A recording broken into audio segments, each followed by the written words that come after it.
And with this, I would like to invite a very special guest on stage to share his insights. I would request Shri Darshan H V, IAS, Director of Electronics, Information Technology, Biotechnology and Science and Technology, Government of Karnataka, to please share his view and deliver us a fantastic keynote address. A big round of applause, ladies and gentlemen. Mr. Darshan, over to you.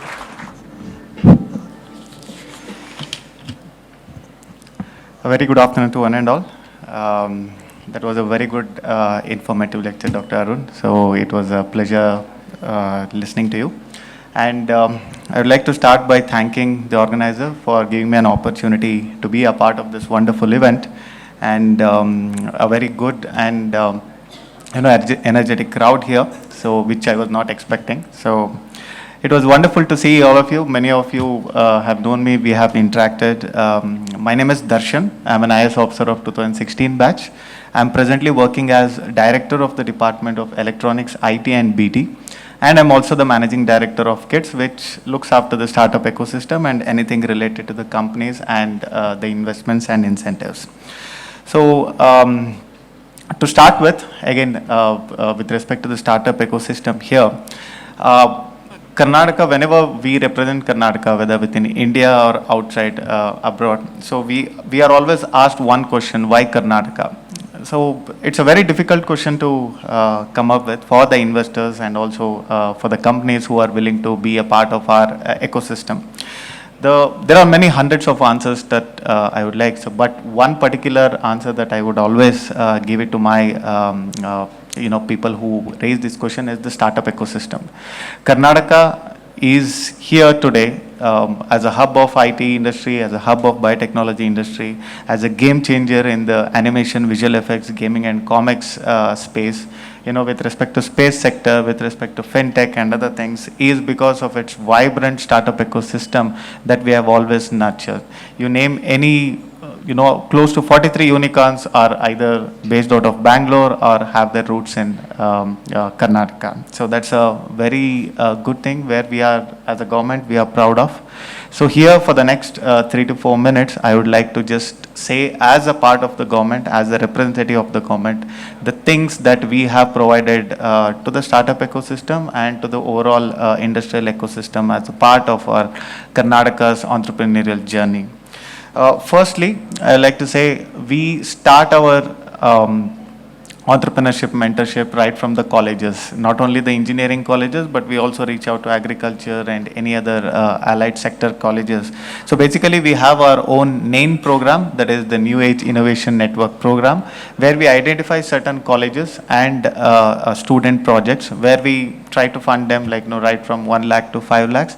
We try to have that entrepreneurial mindset within the colleges where these projects are encouraged, and if these concerned or selected projects are something that we can look at up, so we raise them to the early stage startup, we mentor them through our KTech partners, through our incubation centers that we have, and we try to make an entrepreneurial mindset through these particular startups.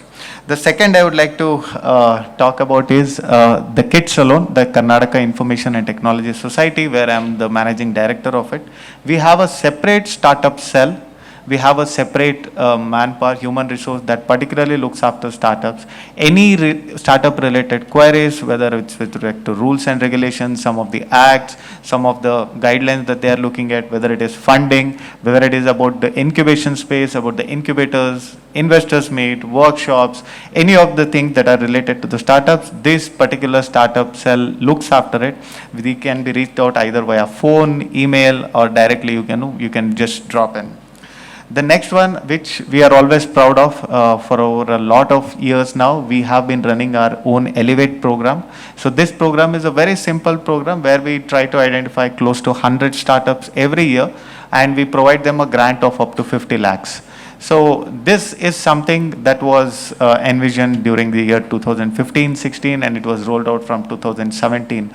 A lot of startups that have established themselves here today, who are part of our space journey of Chandrayaan, who are part of our ESDM sector, who are part of our unicorns, have been funded or included in this Elevate program, which we are again very proud of, and we are going to continue it with more and more numbers. And this year recently we have again selected close to 101 startups for this particular program.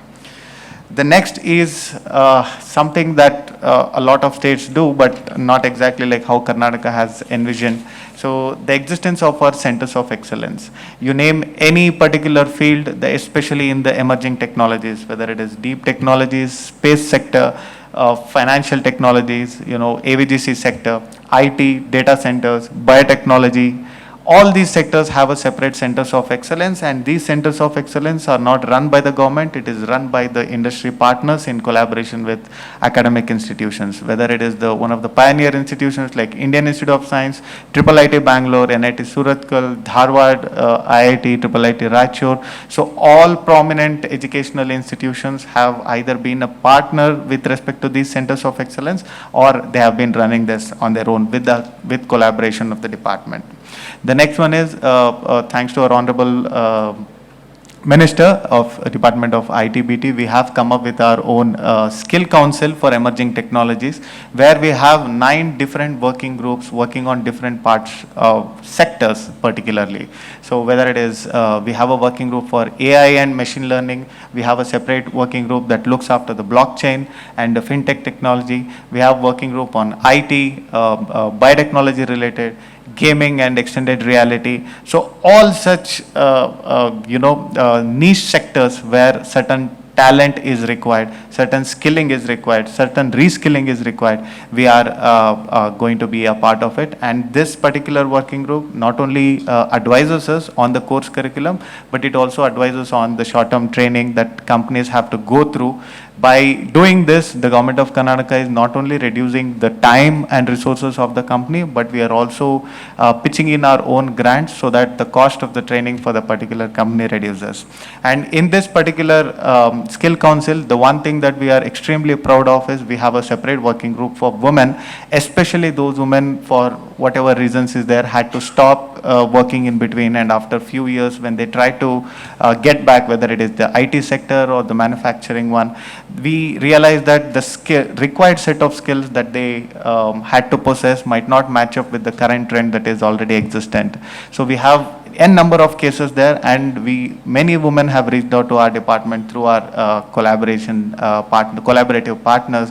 So that's when we realized that there is a lot of reskilling opportunities, especially for our women, where they can, where they don't have to start up from the scratch, they can actually take up from where they have left. So this is one thing that we are extremely proud of, and we have a target of around 40,000 women to be reskilled in a matter of 2 years. The next is we have our own vision groups on 3 different sectors: vision group on IT, vision group on biotechnology headed by Dr. Kiran Majumdar Shah, and vision group on startups headed by Mr. Prashant Prakash. So these are the vision groups where it actually comes up with the next 5 years, the next 10 years plan, where Karnataka has to look into, especially those areas where it needs some kind of niche areas, where it needs some kind of support from the government, because it is very difficult for the current ecosystem to sustain it over a period of time. And when I mentioned about the name, so we have as of now 45 patents filed from the students who are part of these named program, run by the colleges and anchored by the prestigious institutions.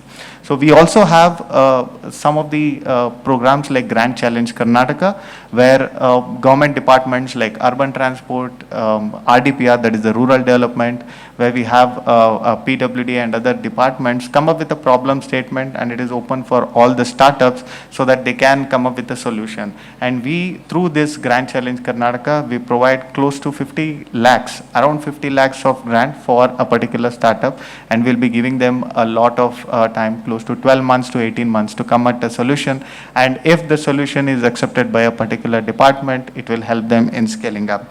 As of now, overall 32 projects over a period of 4 to 5 years have been approved in the 7 calls that have been made, and close to 4.6 crores have been, doled out to the startups as a form of grant. As of now, as of today, we have 58 K-Tech innovation hubs in Karnataka, 4 technology business incubators in the state, and the department also supports close to 62 new age innovation networks till date. And out of all this, close to 653 projects have been funded by the department alone, with 20 patents filed separately and 50 companies having been a part of this.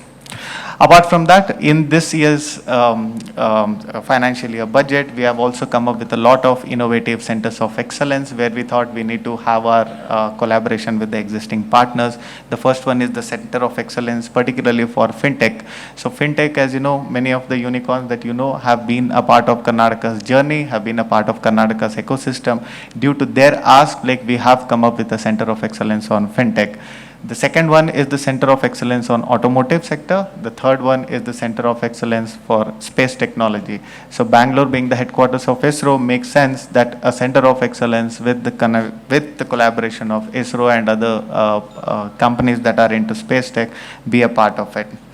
So apart from that, I would also like to know that Karnataka government, especially our department, has always taken proactive steps and as part of the industry's ask. So any policy that we have today, whether it is the IT policy, biotechnology, AVGC, data center, and even the newly coming up with the GCC policies, all of these have been the industrial ask, and nothing has been actually, proactively done by the government of Karnataka. So we are just a facilitator here. We are the facilitator for incentives. We are the facilitator for all kinds of support that a particular startup or a company would need to establish themselves in this one. So before signing off, I would like to say it is not just Bangalore that we are looking at. We are looking at a lot of cities beyond Bangalore also, which we call as emerging clusters. Mysore is one that has been known for ESDM sector. Bangalore has its own for a financial sector because of its historical attachment to it. Hubli, Dharwad and Belgaum has been propagated, and there are a lot of drone and EV manufacturing companies that are being part of it, and Gulbarga and other sister cities have been known for agriculture and allied sectors. So with this, thank you again for giving me an opportunity. So again, if there is anything that any of you would require in the future, my department is the one that will be the first point of contact. So anything related to the establishment or the investment or any issues related to the Karnataka's acts, rules and regulations, please feel free to reach out for us. And it will be a pleasure to be here, and it will be a pleasure to work with all of you again. Thank you very much. Thank you.